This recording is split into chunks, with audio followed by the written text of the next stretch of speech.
Lincoln, Brendan Rice has had some drops and inconsistencies this year, but you stuck with him and he's come back and made big plays in games like last week. What's been the philosophy with managing him and giving him those opportunities to work through some struggles and make big plays?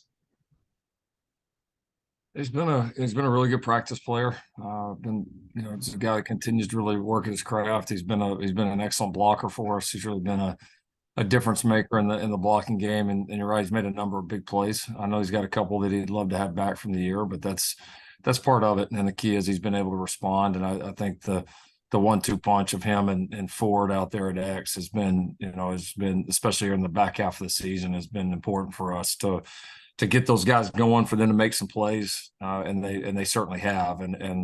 So yeah, I mean, I think you see what the kid does on the practice field, the way he works at it, and it's been cool to see the improvement. And again, a lot more production out of that the last several weeks, which has been trending in a great direction.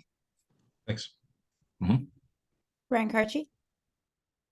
Hey, Lincoln.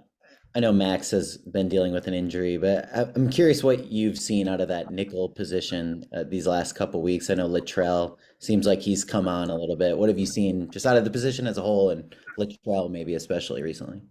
Yeah, no, kind of a position like the X receiver on offense that we were wanting to get more production out of. We've played three guys there, Jalen and Max, and then obviously Littrell. Those guys have all had some really, really bright moments. All three of those guys have also, I think had other roles on our defense as well. And so as we've been rotating, and especially there when we got low on DBs for a while, we were having to dual train a lot of those guys, and they were having to play in different packages. And so there's been a little bit more shuffling than maybe you would hope to have.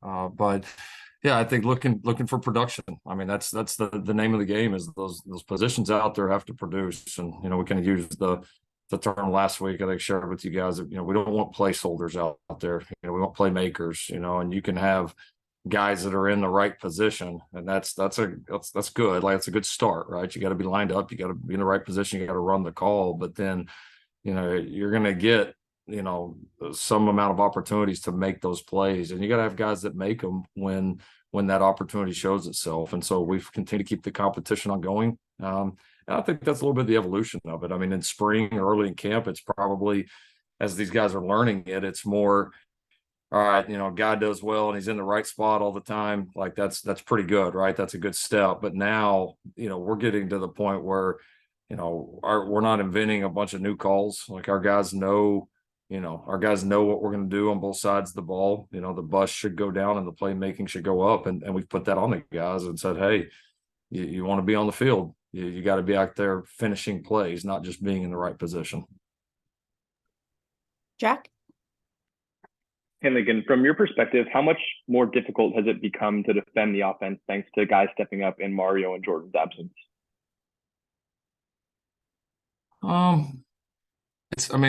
We needed them to step up. Those were important games, important stretch without some of our guys there. I think offenses are always more dangerous when the ball's flowing to a lot of different people, and a lot of different people are making plays. But I think at times can put a defense in a position where it's like, what do you stop? Where is it going? I think it makes you, it's tougher to zero in on what they're doing, and I think it makes you more unpredictable. And I think it's given Caleb confidence to be able to spread the ball around, and again, not zero in on this guy or that guy, just go where the read determines, which is typically the best way to play this position, in my opinion. Ryan Young? With Mason Murphy, him starting at left tackle, has that been because he won that job now, or is it because of Bobby's health the last few weeks? I would say a combination.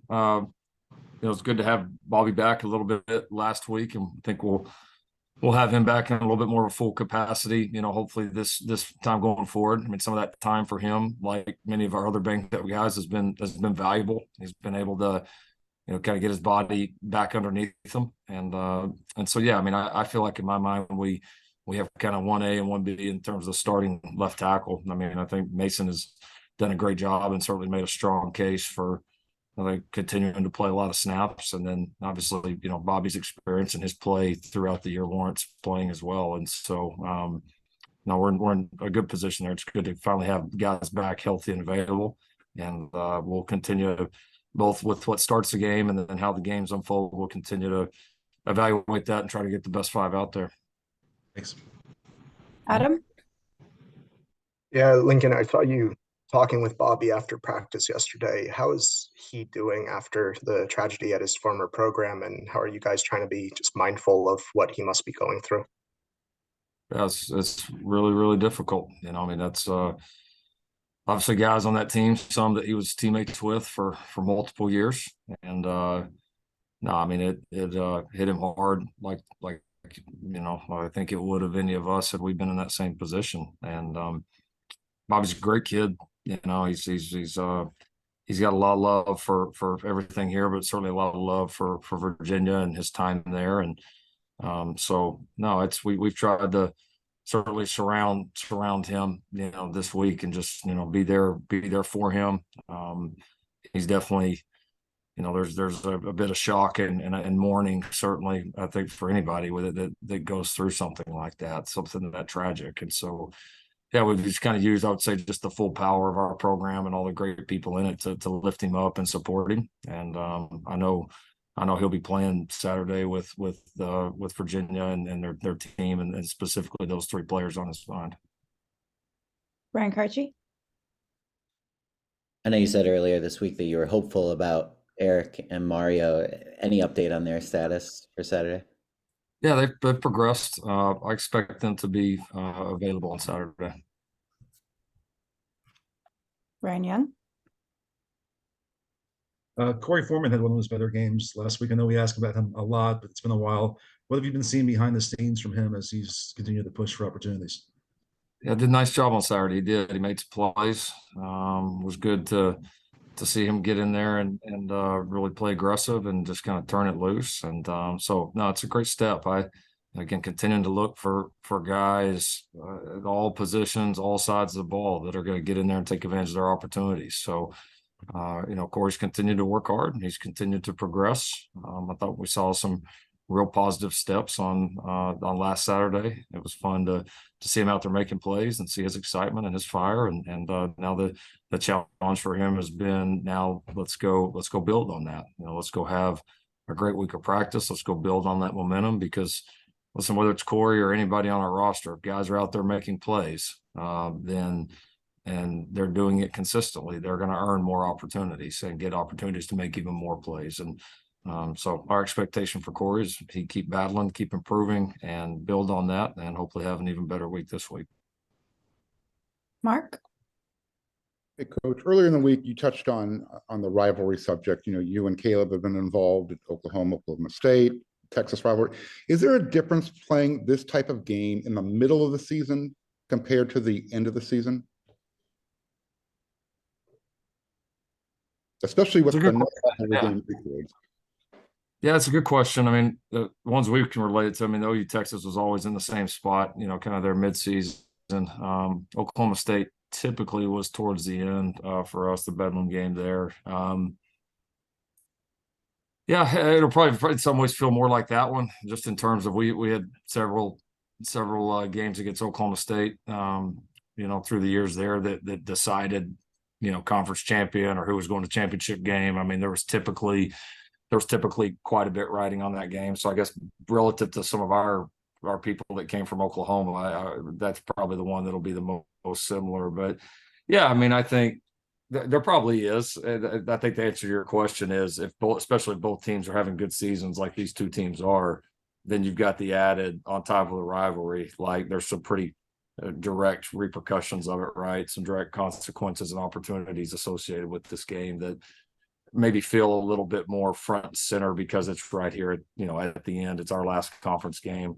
So I think that added part is probably the biggest difference, but that makes it even more fun. Thank you. Ryan Young? Going back to the receivers with Jordan now getting close to 100% and Mario getting close to wherever he is, do you still find opportunities for the guys who have emerged the last few weeks, or does it kind of go back to where it was early in the season when you had your top guys getting the majority of those looks? Yeah, there's no reset. I mean, there's I think each week again, kind of its own animal. And so we'll evaluate how guys are performing in practice. We'll evaluate, how guys have played recently and then make the best decisions that we can. But this is not a deal where, somebody comes back. I mean, you kind of look like Jordan last week. This is not a deal where somebody comes back and, all of a sudden they're back taking every single rep, especially when, to your point, some of these other guys have really produced, and these things evolve, right? Things aren't what they were a month ago, and a lot's changed. And there's a lot of great sports stories and history. And I mean, the Wally Pipp on, right? There's a million of those. So it's obviously Mario and Jordan are very good players, and I think they'll certainly factor in for us. But as the last several weeks have shown, we've got other good players that are going to get opportunity to make plays in this game, and the rest of them that we have as well. Thanks again. Jack? How do things change when a college offense goes against a college defense that kind of rooted in a lot of NFL tendencies with a former NFL defense coordinator? It's honestly, it's probably a bigger deal than. It's probably not as big a deal, than it's made on the outside. Like there's still 11 people out there, and they're going to line up their 11 and us our 11, and they don't. I don't know that anybody does anything that's so outrageous that you wouldn't see it in college or you wouldn't see it in the NFL. However you want to look at it, they got a good defensive staff. You can tell those guys have done a really nice job, especially with all the newcomers. And have had a lot of really good games defensively, but I don't see anything about the system that's like, oh my God, it's an NFL system. I mean, the games have become so close now. Schematically, there's just not that same gap that there was 10 or 15 years ago, where you could watch a game, and even if they didn't have, even if you didn't even know if it was a college team or pro team, you could watch the schemes and tell pretty quickly. Like, that's not the case anymore. Like, a lot of these are. There's just very little difference. So I see a good scheme, and I see one that's coached by good coaches and has good players on it. So that's about it for me. And we'll wrap it up here with Antonio. Hey, Lincoln, UCLA has had basically an interim DC for the past 3 games. Does that change how you guys approach or how you game plan anything at all with, the changes they've had?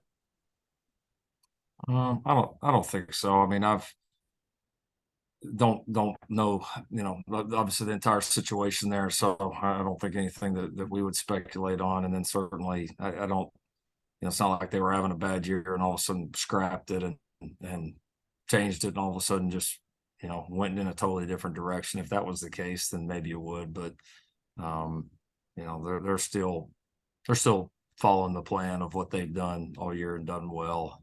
So I don't see any dramatic changes, and therefore I don't see any real, dramatic need for us to overdo it.